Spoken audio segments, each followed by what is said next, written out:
You ask Tiger to solve. This deals with linear equations with one unknown. The final result is x equals 2.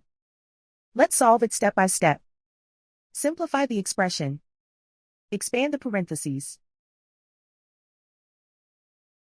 Simplify the arithmetic. Expand the parentheses.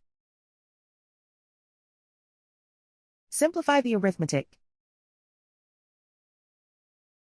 Group all x terms on the left side of the equation. Subtract 5x from both sides. Group like terms.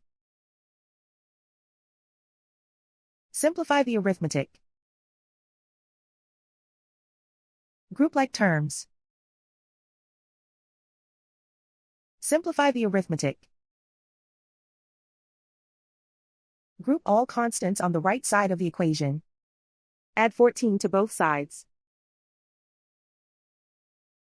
Simplify the arithmetic.